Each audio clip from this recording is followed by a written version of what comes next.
Salut à tous et bienvenue dans cette nouvelle vidéo pour les énergies du vendredi 20 octobre. N'hésitez pas à vous abonner à la chaîne si ce n'est pas encore fait, à me dire aussi à la fin du tirage si ça vous a parlé. Si ça ne vous parle pas, il n'y a aucune obligation et vous n'avez vous n'avez rien fait de mal. Ça reste des énergies générales, c'est à prendre avec beaucoup de discernement. Regardez le tirage comme une guidance en fait, tout simplement comme son nom l'indique. Les guidances, moi je les vois toujours comme des pistes de réflexion. Il y a certaines choses qui vont résonner avec votre situation et d'autres moins, et c'est totalement normal. À vous d'adapter en fonction. Alors, je vous propose d'aller chercher deux petits messages avant de commencer pour avoir un peu les tendances générales de la journée. Vendredi 20 octobre, ils vont sauter. On a coins, donc l'argent. L'argent arrive vers vous. Ah, c'est cool. On va pas se plaindre. Ici, cobweb, protected from negative forces beyond the control. Ah, d'accord. Donc ici, il y a l'idée d'être protégé par des forces négatives qui sont hors de notre contrôle. D'accord. Donc on a de la protection et on a de l'argent. Ça, c'est pour les énergies générales. Ok. Et je prends une dernière carte ici. Non, une. Une seule pour le vendredi 20 octobre. Ah, on l'avait hier aussi. Ça va nous parler d'enthousiasme. En même temps, entre l'argent et la protection, j'ai l'impression qu'on a le droit de se montrer enthousiaste. Il y a quand même quelque chose de positif ici. Bon, si vous attendez une rentrée d'argent, ici, elle arrive, c'est certain. S'il y avait des blocages juste avant, ces derniers temps, on vous dit qu'ici vous êtes protégé et tout ce que vous avez l'impression parfois que le sort ne va pas entre votre faveur, ce genre d'énergie. En tout cas, aujourd'hui, vous êtes protégé. Il y a quand même quelque chose qui se met en place autour de vous et qui fait que vous êtes plus apte à vous épanouir également. Il y a un succès ici. On a de quoi se montrer réjoui. Ok, c'est plutôt cool. Alors, je continue cette semaine avec le Lightseer Tarot. Ouais. Il y a peut-être une énergie de conflit ici. 5 de bâton, c'est un petit peu une guerre d'ego. Chacun y va de sa propre opinion. Il y a du monde, il y a des conversations. Tout le monde n'est pas spécialement d'accord. Mais vous êtes protégé, si c'est ça les forces extérieures, il y a quand même cette protection. Alors, à la coupe, on a le 5 d'épée et l'impératrice. Ok, alors le 5 d'épée, bon, je lis pas toujours les cartes à l'envers, mais sachez quand même qu'elle est sortie à l'envers. Donc pour le coup, on va essayer d'en tenir compte ici. À la coupe, l'impératrice, ça va nous parler de fertilité, d'abondance, ça correspond quand même à la carte ici. L'impératrice, tout ce qu'elle touche est fructueux, d'accord, et c'est fertile, d'accord. On porte le monde en nous, on comprend qu'on est capable de créer des mondes, des univers. Voilà, c'est un arcane majeur, donc c'est toujours très important. Donc c'est une belle énergie créatrice ici, et à côté de ça, le 5 d'épée. Bon, le 5 d'épée, c'est être un petit peu plongé dans son mental. Ok, on est un peu confus, on peut avoir un mal de tête à force de cogiter sur des choses. Il y a un peu cette énergie-là. Mais l'avantage, c'est comme il était à l'envers, peut-être que justement, on sort du mental. Peut-être qu'on se dit, finalement, j'arrête de me prendre la tête, l'argent arrive à moi, voilà, les graines que j'ai semées sont fleurissantes, il y a quelque chose de très positif, je suis dans une énergie créatrice importante, je suis protégée de toute façon, donc je quitte un peu l'état mental. Ok, c'est plutôt chouette. Alors, on va nous parler du 6 de pentacle. Je vais juste bouger celle-ci. Du 7 de coupe.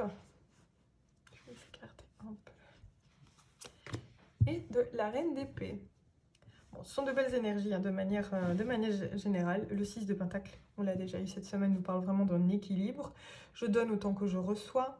On comprend qu'on a donné des efforts, on a fourni des efforts et que la vie nous récompense, en bien matériel par exemple. Il n'y a pas que ça évidemment, mais ça peut être un exemple. C'est très équilibré, on se sent à sa juste place, on sait que les actions qu'on pose provoquent des résultats, donc voilà. C'est un peu cette belle énergie d'équilibre. Le 7 de coupe indique par contre qu'il y a un choix à faire. Mais un choix à faire ne sachant pas trop. Disons que les couples là, elles sont retournées, on sait qu'il y a un choix à faire, qu'il y a une nouvelle étape à franchir et on ne sait pas trop ce que ça va donner. Le 7 de coupe, il invite aussi à avoir foi en les événements, à se dire que peu importe au final quelle sera la prochaine étape ou ce qui va arriver pour la suite, ce sera positif. Bon, toutes les coupes ne cachent pas un merveilleux trésor, on est d'accord, mais on peut en faire quelque chose de merveilleux. Ça reste à nous. Très important de s'en rendre compte. Maintenant, ici, on nous parle quand même d'abondance aujourd'hui, d'enthousiasme et de protection. Donc, moi, j'aurais tendance à dire que c'est grâce à l'équilibre qu'on a mis en place dans notre vie, hein, d'un point de vue matériel, d'un point de vue de la santé aussi, hein, c'est important. On est plus équilibré, on est plus à l'écoute de soi-même. Ça, c'est important de le mentionner, parce que ça nous permet de faire des choix plus en accord avec nous-mêmes aussi. Même si on ne sait pas de quoi demain sera fait, on fait un choix. On ne doit pas rester dans l'hésitation. La reine d'épée, c'est une personne extrêmement intelligente. Hein, c'est une personne qui est vive d'esprit. C'est une personne qui sait trancher aussi. C'est une personne qui sait faire des choix judicieux et pragmatiques et concrets, qui n'a pas peur de poser des limites. Bon, ça a l'air un peu froid comme ça. Ça peut être une personne un petit peu froide. Hein. Peut-être que d'apparence, c'est une personne dans votre entourage, ou c'est vous-même, mais c'est votre côté un peu... J'ai mis mes sentiments de côté. Là, on voit que le cœur, il est mis de côté. Mais c'est pas grave, on avance, on maîtrise complètement sa logique, son intelligence. D'accord, on sait trancher quand c'est nécessaire. On sait mettre un stop quand c'est nécessaire aussi. Alors, on challenge. Ok, la tour.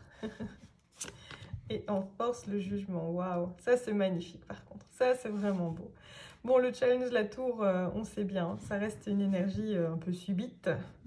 Voilà, nos fondations sont un peu ébranlées, d'accord, pour le dire gentiment, ou peut-être que ça vient de se produire, hein, c'est peut-être pas aujourd'hui évidemment, mais on sort d'une situation où on a perdu un peu pied. La tour, elle nous replace à des endroits avec des personnes qui sont plus en accord avec nous-mêmes. Elle va nous délocaliser, c'est un effondrement de certaines choses, ça peut être un effondrement de nos croyances aussi également, peut-être c'est nos croyances par rapport à l'argent, encore une fois.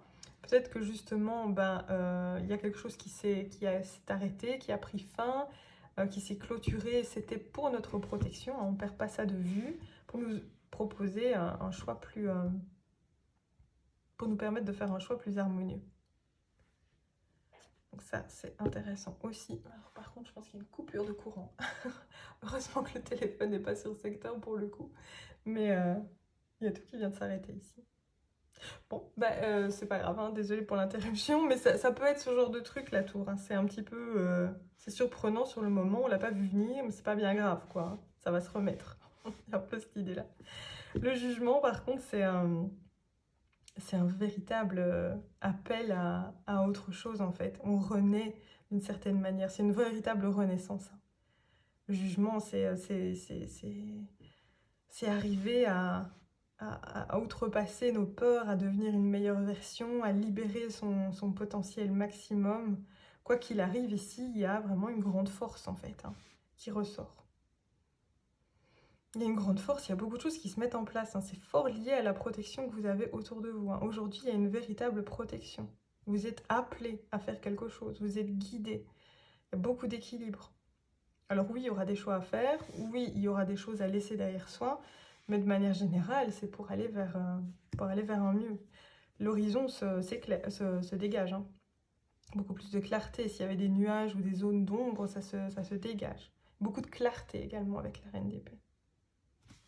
Alors, qu'est-ce qu'on a d'autre? En résultat, on a le cavalier de coupe. Bon, pour certains d'entre vous, il y a une offre. Il y a une proposition. Le cavalier de coupe, disons que comme ça parle du relationnel, des sentiments et autres, le cavalier de coupe, il vient offrir sa coupe. C'est quelque chose, c'est mignon. Il y a quelqu'un qui vient vers vous, qui a une proposition. Ça peut être amoureux, hein, totalement. Et je vous le souhaite si c'est ce que vous voulez. Mais ça peut être professionnel aussi. Il y a vraiment cette idée d'une invitation à quelque chose de concret. Un nouveau projet créatif, par exemple. Cavalier de coupe, c'est une personne qui est... qui a envie de mettre les choses en place, d'accord? Elle a réfléchi, elle n'agit pas trop de manière spontanée, on n'est plus dans l'énergie du page en fait, hein, on est dans l'énergie du cavalier. Le cavalier, il sait ce qu'il veut et il pose des actions concrètes pour y accéder. D'accord? Donc si c'est une personne de l'extérieur, sachez que sa démarche envers vous, elle a été réfléchie en avance, on a envie de vous mettre bien, d'accord? On pense que ce qu'on a à vous proposer va vous convenir. Ça, c'est positif aussi. Peut-être que c'est justement tout ce travail d'introspection et de libération d'une meilleure version de soi-même qui fait que voilà, on attire aussi d'autres personnes. On attire des personnes plus alignées avec nous, d'accord? Il y a vraiment quelque chose. Bah, vous me direz en commentaire hein, si ça résonne de toute façon ici avec vous. Je vous propose d'aller chercher quelques autres petits messages avec l'oracle des 10 secrets de Mathilda et on clôturera là-dessus. Puis j'irai régler ce problème de courant parce que l'air de rien, c'est un peu le stress. Alors, quels sont les messages? C'est dans la légèreté de l'ange que l'on se réconcilie avec sa joie. C'est parfait ça. Il y a, comme je parlais de protection tantôt, ça peut être vos anges hein, aussi. Il y a un peu cette idée-là. Ils vont vous apporter. D'ailleurs, on voit quelque chose qui ressemble quand même à ça. Hein. Un peu cette idée de l'ange qui veille, qui protège, qui apporte l'abondance, qui apporte de nouvelles opportunités, qui nous aide à faire le bilan, qui nous aide à renaître. Ok. On a un peu plus de légèreté quand même. La tour, elle avait sa raison d'être. Mais ça a pu réveiller une zone de sensibilité. Et c'est ok d'être sensible, hein, c'est ok de pleurer, c'est ok de laisser des choses sortir. La tour peut provoquer ça. Une dernière carte va nous parler de fermeture. Ok, il y a vraiment quelque chose qui se clôture au niveau d'aujourd'hui. Ça peut être une relation, ça peut être simplement une manière de penser. On clôture, on ferme la porte à notre passé, à l'ancienne version de nous-mêmes. On renaît avec le jugement. Donc il y a quelque chose qui se ferme. Mais à côté, il y a un potentiel immense qui s'ouvre, il y a beaucoup d'opportunités, beaucoup plus d'équilibre et de clairvoyance aussi, de clarté de l'esprit. Voilà, bah écoutez, c'est tout pour aujourd'hui pour moi. J'espère que le tirage vous a parlé. N'hésitez pas à vous abonner si ce n'est pas encore le cas. Sinon, à me laisser un commentaire ou un petit pouce vers le haut. Ça me fera très plaisir de pouvoir vous répondre. En tout cas, je vous embrasse bien fort et je vous dis donc à lundi pour une nouvelle vidéo. Ciao!